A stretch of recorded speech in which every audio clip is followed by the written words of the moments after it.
Estamos iniciando a nossa aula número 157 do nosso curso de Filosofia Espírita, Interpretação dos Evangelhos segundo o Espiritismo. Na aula passada, nós estudamos o impacto causado pela visão de Saulo na estrada de Damasco, de Jesus que lhe aparece em espírito e troca algumas palavras, mas a mais marcante foi: Saulo, Saulo, por que me persegues? Esses fatos causaram uma transformação muito grande na percepção de Paulo em relação a Jesus e como também os evangelhos por extensão. Ele, que era um perseguidor muito forte de Jesus, dos evangelhos, ele que discriminava Jesus e aqueles seus seguidores, ele que promoveu a morte de todo o ritual de morte de Estevão, enfim, de repente, subitaneamente, de uma forma totalmente intempestiva, aparece-lhe Jesus e exclama: Saulo, Saulo, por que me persegues? Essa modificação de 360 graus que se produz na mente de Saulo ao adotar os evangelhos, quando antes os rejeitava e perseguia, é chamada a conversão de Saulo. A conversão de Saulo na estrada de Damasco. A filosofia espírita, como também o espiritismo experimental, são muito ricos em subsídios e em conhecimento sobre esses fatos aparentemente milagrosos e transcendentais.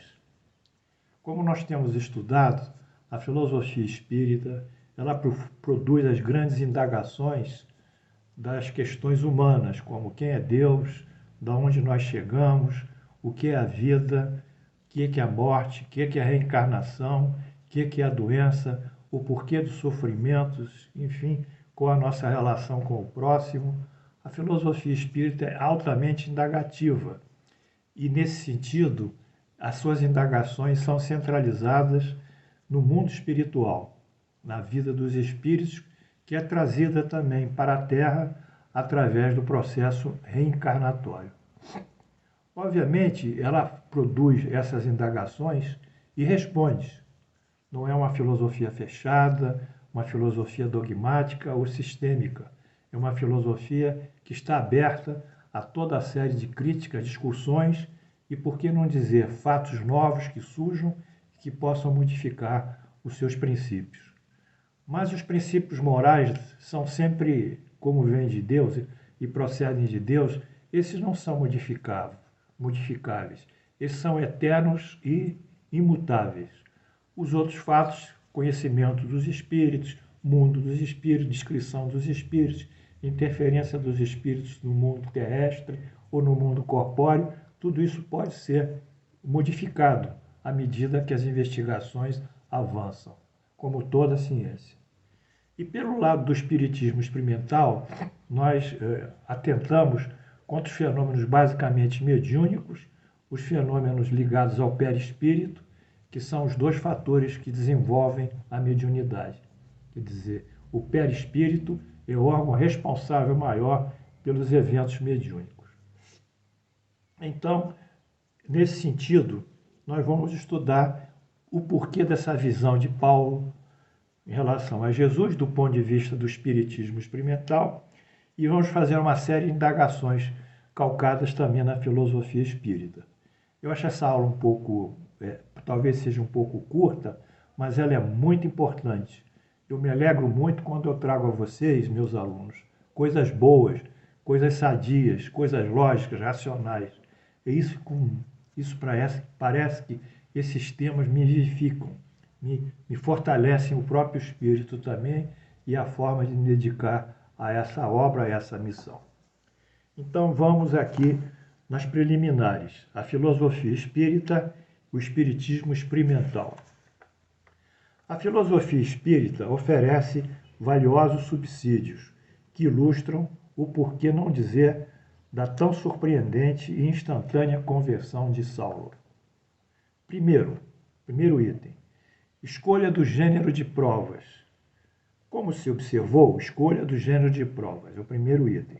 Como se observou o espírito na erraticidade no mundo espiritual, quando dotado de certo grau de evolução intelectual e, sobretudo, moral, confabula com seus superiores sob o gênero de provas que passará. Identifica os seus atributos que levará para a Terra, ou as deficiências também, de que será dotado. Então, os atributos nós podemos dizer será a organização psicológica, a condição socioeconômica dele, o sexo, a nacionalidade, as condições laborativas de trabalho, enfim, o mundo em que ele, a constelação familiar, o mundo que ele vive. Essas são as condições que o espírito vai ter que escolher, mas escolhe dentro de um limite, que é o seu limite intelectual. Quer dizer, à medida que o indivíduo avança intelectualmente e avança moralmente, ele tem um horizonte mais largo para a escolha, porque ele está apto a discernir mais.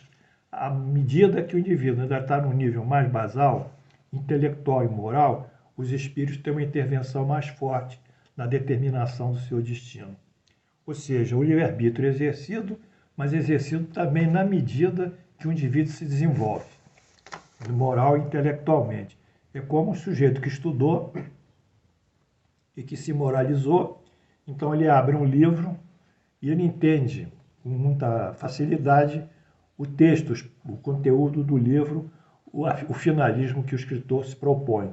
Então ele está apto a entender, a compreender, a discutir, a abordar, a tirar ilações, enfim. Ele tem um cabedal dentro dele, intelectual, e também fazer juízos de valor moral, que lhe possibilitam uma grande expansão de raciocínio e de decisões.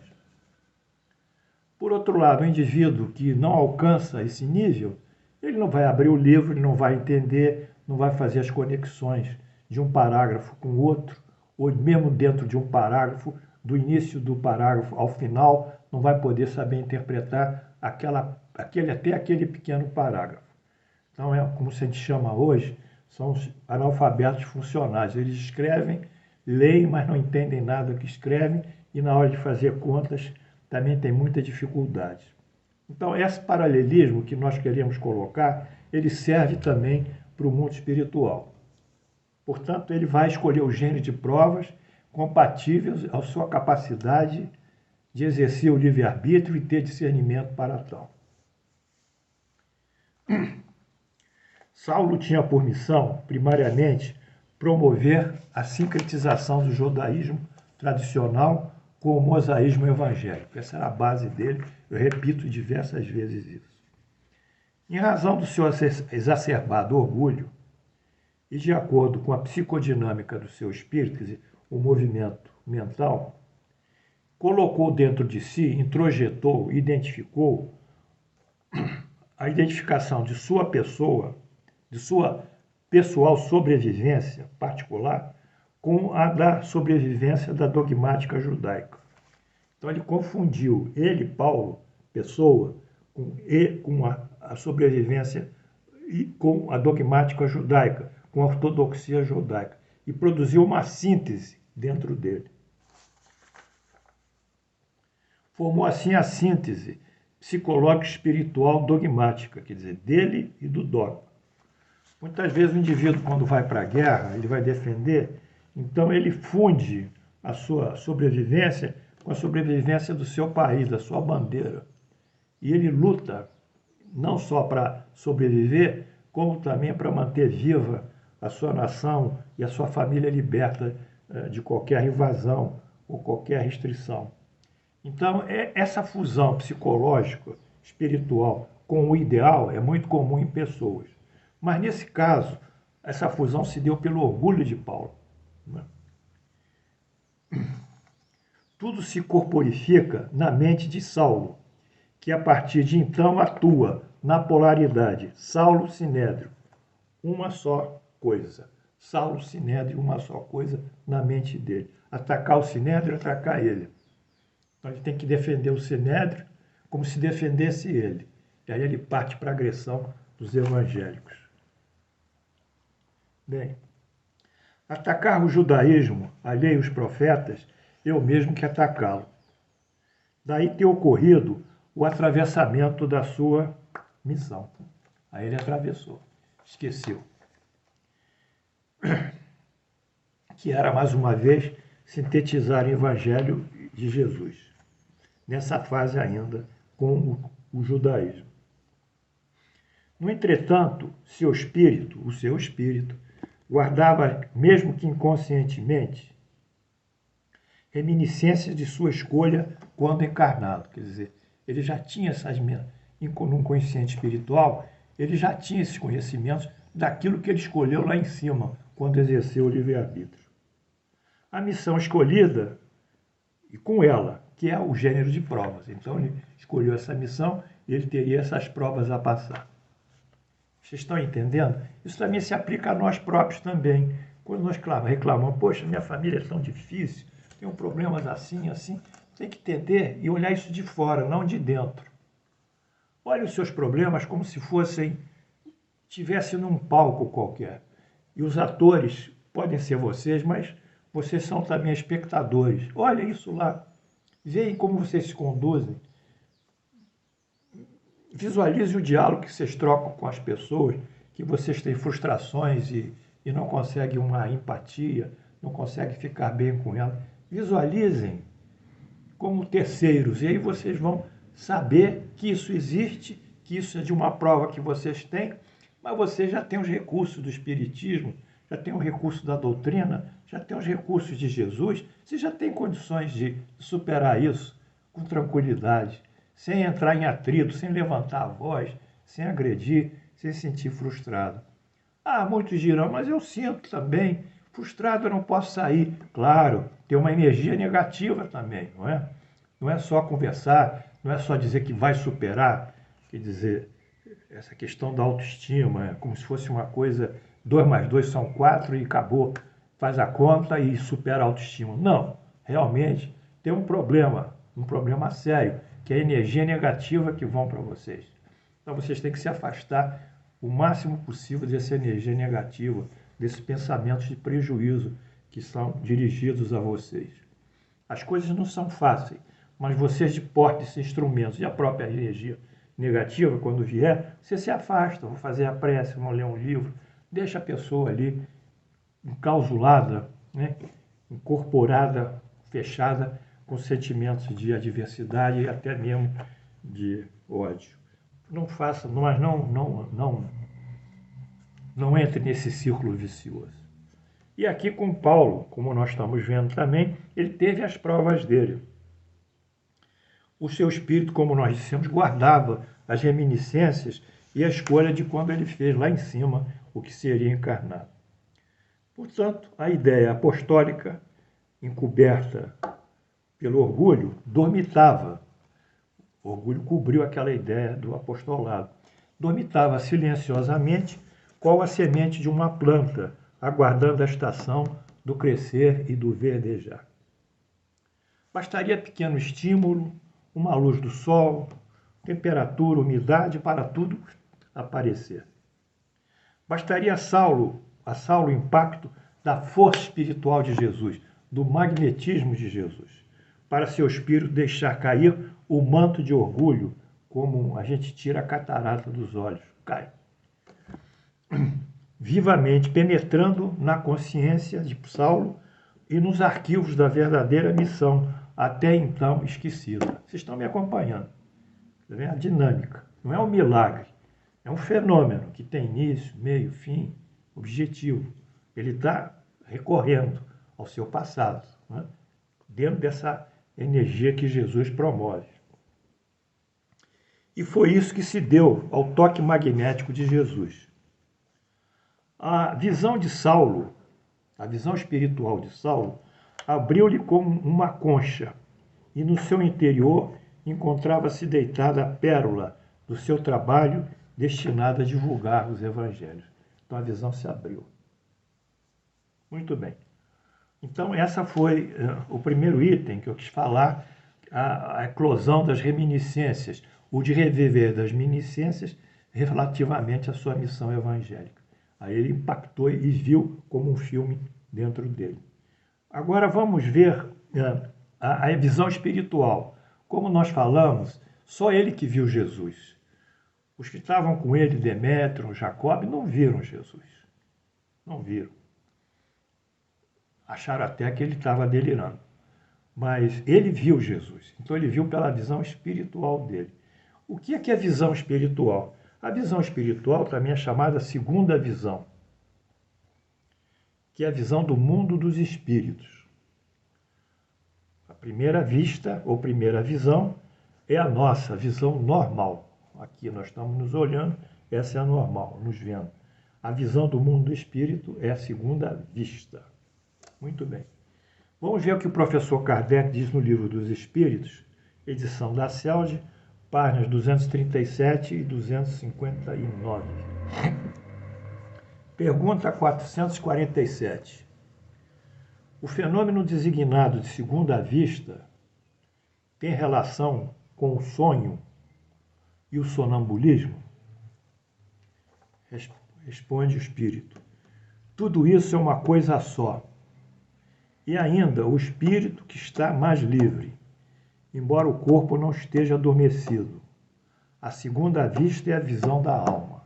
Então, no caso do sonambulismo, nós vamos estudar ainda, o sujeito tem um apagamento da lucidez e vai para o sonambulismo. Na segunda vista, ele pode estar vendo lá. Tem um filme aí do Divaldo que ele conta que ele trabalhava numa repartição pública e ele sentava e no balcão aparecia pessoas vivas e pessoas mortas. Ele diz. Muitas vezes ele começava a falar com as pessoas mortas, que era a segunda evidência. Aí os colegas de trabalho disseram, Divaldo, isso não tem ninguém no balcão. Ele falou, mas eu estou vendo. Então eles chegaram a um acordo. Quando era uma pessoa viva, o sujeito lá, o colega dizia, é vivo. Quando era sujeito desencarnado, é desencarnado, para saber a diferença. Bom, às vezes confunde a segunda vista com a primeira vista. Isso é muito incômodo. Pergunta 452. É verdade que certas circunstâncias desenvolvem a segunda vista? Quer dizer, temos determinados momentos que a segunda vista aparece diferente? Parece sim, é aqui esse caso de Saulo. Vamos ver o que o nosso Allan Kardec diz. A doença, a aproximação de um perigo iminente, uma grande comoção, é o caso de Saulo, podem desenvolvê-la. O corpo fica algumas vezes no estado particular que permite ao espírito ver o que não podeis ver com os olhos do corpo. É a comoção. Ele continua. As épocas de crise e calamidades, quer dizer, quando tem terremotos e situações difíceis, né? As grandes emoções, volto a Saulo, todas as causas de superexcitação moral, pode ser Saulo, provocam algumas vezes o desenvolvimento da segunda vista. Parece que a providência, na presença do perigo, nos dá um meio de evitá-lo. Todas as seitas e todos os partidos perseguidos disto oferecem numerosos exemplos. É verdade. Nesses momentos de guerra, de tragédia, aparece o sujeito com a segunda vista ali, avisando o que poderá ocorrer. Vamos lá, então, fechar esse raciocínio. Comentários. É factível, Saulo, frente ao grande impacto da irradiação magnética do Espírito de Jesus, ter subitaneamente aberto a segunda vista. E, com isso, a visão que, por outro lado, tal fenômeno não se deu com seus companheiros, que nada viram, e daí acharem Saulo delirante, segundo os companheiros. Então, essa foi o impacto da segunda vista. Vamos ver agora as reminiscências, que é a percepção dos fatos ocorridos no mundo espiritual e previamente a reencarnação. Nós já abordamos, mas vamos voltar. Não é infrequente, quer dizer, não é raro, em episódios de alteração de consciência, quando altera a consciência, no coma que o indivíduo está, num estado de infecção aguda, uma febre altíssima, em casos de anestesia geral profunda, nas comoções emocionais, aqui o Paulo, nas experiências de quase morte, o indivíduo vai e volta, experiência de quase morte, EQM, apresentarem essas percepções espirituais com reminiscências das vidas passadas e das vidas espirituais. Olha só. Essa alteração de consciência, o espírito sai e capta lá em cima, ele mesmo, uma série de informações que estão bloqueadas pela força da matéria aqui no mundo, quando tem, pela sua encarnação. Então, os estados de consciência, de alteração da consciência, levam a essa reminiscência. Os episódios de alteração de consciência são primos do sono e do sonambulismo. No sono e no sonambulismo natural ou espontâneo, há um sonambulismo que se dá pela hipnose, que é o magnético, um outro, que é o sonambulismo magnético, sobrevém um mecanismo psicofisiológico, um mecanismo na mente, levando o indivíduo a adoecer, a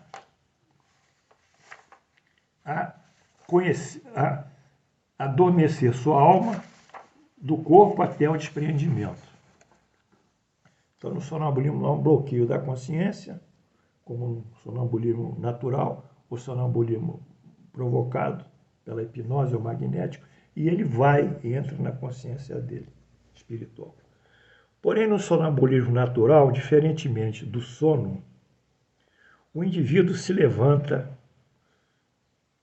anda, abre portas, entra, sai de ambientes, apanha objetos, faz pequenos gestos, enfim, se locomove com liberdade.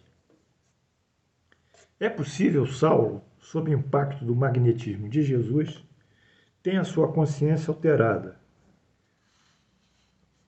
Entra num átimo de tempo em contato com o gênero de provas que se propôs a cumprir. Sua missão, o entendimento mantido na vida espiritual. Tudo referente e repercutindo na sua alma, que entrando numa espécie de transe, explode de emoção, redivivendo os conhecimentos espirituais. Assim se explica seu comportamento atípico. Ajoelhado nas areias quentes do deserto, tem à sua frente a visão de Jesus. Na tela. Surge na tela da mente um filme com todos os detalhes do seu pacto pré-reencarnatório. Assim se dá o drama da conversão de Saulo, sob a ótica da filosofia e do espiritismo experimental. Que lindo, né? Que coisa clara, né? Ninguém falou aqui em milagre, né? Como o espiritismo nos dá uma dimensão diferente, né, da vida. Por isso que ele veio. Vamos agradecer ao professor Kardec, aos espíritos da codificação. Vamos agradecer a Jesus que nos deu o espiritismo. Que coisa maravilhosa. Então, nós estamos entendendo hoje a conversão de Paulo na estrada de Damasco. Na aula seguinte, andaremos agora com o diálogo que Paulo vai travar com Jesus, e vamos interpretar as diversas interrogações, as diversas respostas, sempre sobre a lógica e a razão do Espiritismo. Flores para vocês, saúde, paz. Até a próxima aula.